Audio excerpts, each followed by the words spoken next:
Open the file. You have been told it takes 21 days to build a habit. That sounds hopeful, but it is the wrong clock. The real research points closer to 2 months on average, with some habits taking much longer.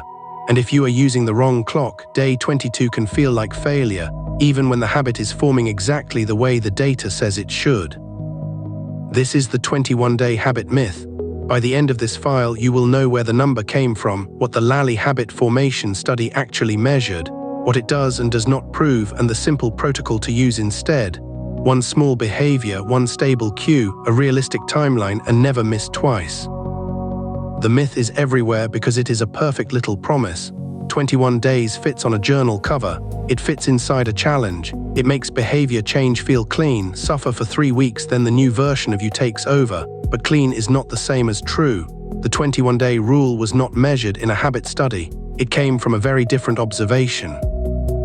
Trace the file back and you land in the 1960s with Maxwell Maltz, a plastic surgeon. Maltz noticed that some patients seemed to take about 3 weeks to adjust to a changed appearance after surgery. In his writing, the careful phrase was closer to a minimum of about 21 days for an old mental image to dissolve and a new one to set in. That is not a stopwatch for habits. It is an observation about adjustment, self-image, and recovery. Then the citation telephone game began. The word minimum quietly disappeared. About became exactly. A surgeon's note about getting used to a change became a universal rule for any behavior. Drink water, write every morning, run, meditate, stop scrolling. Apparently all of it should lock in after the same 3 weeks. Nobody checked the file. So let's open the actual file. In 2010, Philippa Lally, Cornelia van Jaarsveld, Henry Potts, and Jane Wardle published a study in the European Journal of Social Psychology called How Are Habits Formed? Modeling Habit Formation in the Real World. The important phrase is real world. This was not a maze, not a lab task, not a motivational quote. It followed people trying to repeat everyday behaviors in ordinary life. They recruited 96 volunteers. Each person chose one behavior connected to eating, drinking, or activity. Think, drink a glass of water after breakfast, eat a piece of fruit with lunch, walk for 15 minutes after dinner. The behavior was not supposed to float around the day. It had to be attached to a consistent context, like after breakfast. That cue matters because habits are not just repeated actions, they are cue action links. The situation starts to call up the behavior. The study ran for 12 weeks, which is 84 days. Each day, participants reported whether they did the behavior and rated how automatic it felt using items from the Self-Report Habit Index, including the kind of statement that matters here. I do this without having to consciously remember. In plain English, they were not just asking, did you do it? They were asking, is it starting to run with less effort? 82 people provided enough data to analyze. Then the researchers fitted curves to individual automaticity scores. This is where the story gets more careful than the viral headline. The model fitted for 62 people, and among those, 39 showed a good fit. That is not a weakness to hide. It is exactly why this channel keeps the limits on screen. Real behavior is messy. A real study tells you where the data is strong and where it is not. Here is the number people remember when they actually read the paper. On average, among the people where the model fit, it took about 66 days to approach the automaticity plateau. Not 21, 66. And even that average hides the part you should care about most. The estimated range ran from 18 days to 254 days. Sit with that range, 18 to 254. A glass of water after breakfast may click fast because it is simple, tied to an existing cue and easy to repeat. A daily walk may take longer because it needs weather, time, shoes, energy, and sometimes a whole negotiation with the rest of your life. The study does not give you a magic number. It destroys the idea that one magic number exists. I put the practical version of this into the free Habit Lab Starter Kit, a behavior selector, an if-then cue builder, and a 7-day tracker. It is linked in the description.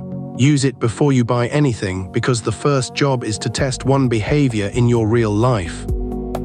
There is one more finding in this study, and for most people it matters more than the 66-day headline.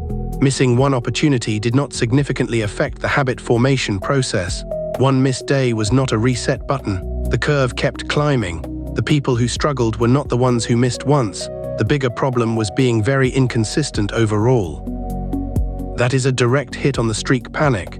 You know the pattern, you miss day 12, then the story in your head says the streak is broken, the experiment is ruined, and you might as well wait until Monday. The data does not support that drama. 1 missed day is noise. 2, 3, 4 scattered misses without a stable cue, that is the pattern to fix. Now the honest limits. This was 96 people enrolled, not a giant population study. The behaviors were mostly simple health-related actions. Automaticity was self-reported, not read off a brain scan. The model did not fit every person cleanly, and some behaviors did not reach a clear plateau inside the 12 weeks. So do not turn 66 days into a new fake law. That would just replace one myth with another. The real lesson is the shape. Habit formation is a slow, uneven climb. It rises through repetition in a consistent context. It does not require perfection. It does require returning to the same cue often enough that the cue and the behavior start to belong together. So what do you actually do with this? Here is the Week 1 protocol from the 12-week Habit Lab. Step 1, pick one behavior and make it almost embarrassingly small. Not get fit, not become a reader, not fix my life. Choose something visible and finishable. Read 2 pages, do 5 push-ups, write 1 sentence, drink a glass of water. If you cannot mark it done in real life, it is not your lab behavior yet. Step 2, attach it to a cue that already happens. The formula is, after I do this existing thing, I will do this small behavior in this place. After I pour my morning coffee, I read 2 pages at the kitchen table. After I brush my teeth, I stretch for 60 seconds in the bedroom. The cue is not decoration. The cue is the trigger you are training. Step 3, plan for 2 months, not 3 weeks. When day 21 arrives and the behavior still feels deliberate, do not panic. You are not behind, you are inside the curve. The question is not, is it automatic yet? The question is, did I repeat the cue action link today? Step 4, never miss twice. If you miss once, do not punish yourself, do not make up for it, and do not start over. Just do the smallest version the next time the cue appears. 1 miss is noise, 2 in a row is useful data. Maybe the behavior is too big, the cue is unstable, or the setup has too much friction. That is the corrected file. The habit did not fail you at day 21. The deadline was fake. Give the behavior the timeline the evidence deserves, protect the cue, and treat slips as data instead of verdicts. If you want the 1-page version, grab the free Habit Lab starter kit linked in the description. And if you want the full 12-week system, 1 research-backed protocol layered each week, that is the book, the 12-week Habit Lab on Amazon. Close the file. I will see you in the next one.